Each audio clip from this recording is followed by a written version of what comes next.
Olá, pessoal do direito. Que bom ter vocês por aqui. Hoje a gente vai mergulhar de cabeça num tema que, olha, é fascinante e super prático: os regimes de bens lá no Código Civil italiano.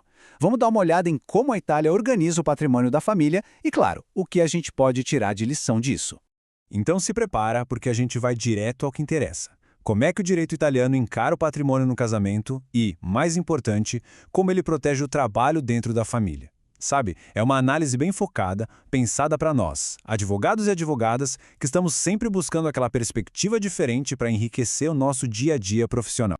E para a gente não se perder, olha só o nosso roteiro de hoje. Primeiro, um panorama geral dos regimes patrimoniais.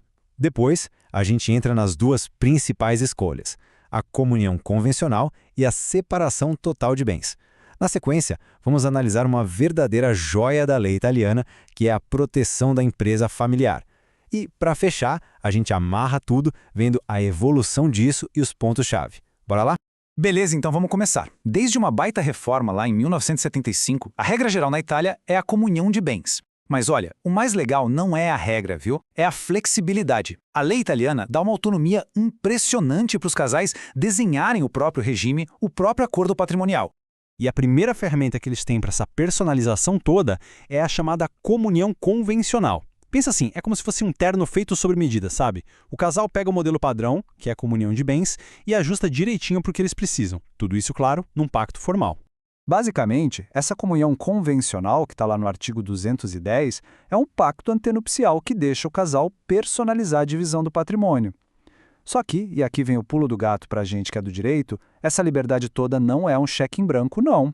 A própria lei desenha umas linhas bem claras que não podem ser cruzadas. E que limites são esses? Bom, a lei age como uma espécie de guardião, sabe? Ela protege o coração do casamento, deixando bem claro que os direitos e deveres básicos são intocáveis. E mais, ela cria tipo uma blindagem para certos bens, coisas de uso pessoal, heranças de doações e algo super importante: o patrimônio que pertence a filhos de outras uniões. É uma proteção que funciona em várias camadas. Ok, agora vamos para o outro lado da moeda. Se a comunhão é sobre construir junto, a separação de bens é sobre autonomia total. Nesse regime, a lógica é bem simples. Cada um fica com controle exclusivo do seu patrimônio, tanto o que já tinha antes de casar, quanto o que adquire depois. O artigo 215 resume isso de um jeito perfeito. É direto, é claro e é forte. Os cônjuges podem combinar que cada um vai ser o dono exclusivo dos bens que adquirir durante o casamento. Preto no branco. Simples assim. Ah, mas e na prática como é que fica? A administração dos bens é exclusiva de cada um, como manda o artigo 217. Agora, um detalhe importantíssimo para a nossa atuação: a prova de que um bem é seu pode ser feita de qualquer jeito, por qualquer meio. E para evitar briga, a lei já tem uma saída inteligente. Se não der para provar de quem é o bem, a lei presume que é dos dois, meio a meio. Olha só que legal essa comparação. Fica bem claro, né? De um lado, a comunhão, com o foco em construir algo em conjunto, um patrimônio comum. Do outro lado, a separação, com o foco em proteger o patrimônio individual de cada um. São duas filosofias de vida, praticamente, que a lei italiana oferece como opção. Agora, a gente chega num dos pontos que eu acho mais geniais do Código Italiano: a empresa familiar. Pensa comigo, é o reconhecimento, com todas as letras da lei, do valor daquele trabalho que muitas vezes é invisível, sabe? Aquele trabalho que o parente faz no negócio da família. Olha a força dessa definição. O artigo 230 bis cria uma figura jurídica específica para proteger o familiar que está ali, trabalhando todo dia, de forma contínua, na empresa da família. E não é favor não, é direito. Direito de participar dos lucros, dos bens comprados com esse lucro e até das decisões mais importantes. É a lei dizendo: o seu suor tem valor. E não é pouca coisa não. Os direitos são bem concretos.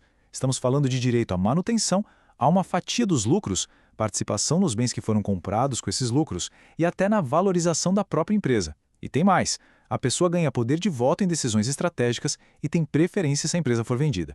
É, como se diz, uma proteção 360 graus.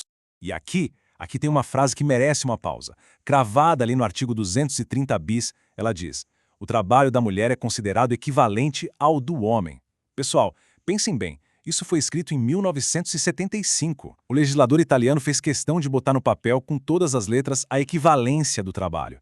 Num cenário de empresa familiar onde o trabalho da mulher era historicamente visto como uma ajuda, essa declaração tem um peso social e jurídico assim gigantesco. E o mais bacana é que a lei não parou no tempo. Em 2016, quando veio a lei sobre uniões estáveis, essa proteção toda foi estendida. Surgiu o artigo 230 ter, que é a prova viva de que o direito pode e deve caminhar junto com a sociedade. Ele reconhece que o companheiro ou a companheira que rala no negócio da família também merece ter todos esses direitos garantidos. Bom, para a gente ir fechando o nosso bate-papo, vamos juntar todas as peças do quebra-cabeça. Dar uma olhada na linha do tempo dessas mudanças todas ajuda a gente a entender a jornada do direito de família italiano e a fixar os pontos mais importantes que a gente viu até aqui. Olha só essa linha do tempo. Dá para ver que 1975 foi o grande divisor de águas, né? A reforma não só modernizou o regime de bens e acabou com aquela história de dote, como também trouxe essa inovação incrível que é a empresa familiar. E aí, décadas depois, em 2016, a gente vê a lei se atualizando de novo para incluir as uniões estáveis. É a imagem perfeita de como o direito evolui. Então, para a gente levar para casa, o que é essencial guardar? Primeiro ponto, o direito italiano equilibra flexibilidade e proteção. O casal tem autonomia, mas com limites justos. Segundo, a empresa familiar é um baita mecanismo de justiça e proteção ao trabalho. E por último, a gente vê um caminho muito claro da lei na direção da igualdade e do reconhecimento de todos os arranjos familiares. E para fechar, fica uma provocação para a gente pensar. Como é que essa visão italiana, especialmente a da empresa familiar, pode inspirar a gente a criar soluções melhores para proteger o trabalho familiar aqui no Brasil, hein? Fica aí a reflexão. Pessoal, muito obrigado pela companhia nesta análise. Se este nosso papo foi útil, fique aquele convite para se inscrever no canal e ativar as notificações para não perder os próximos. Um grande abraço e até lá!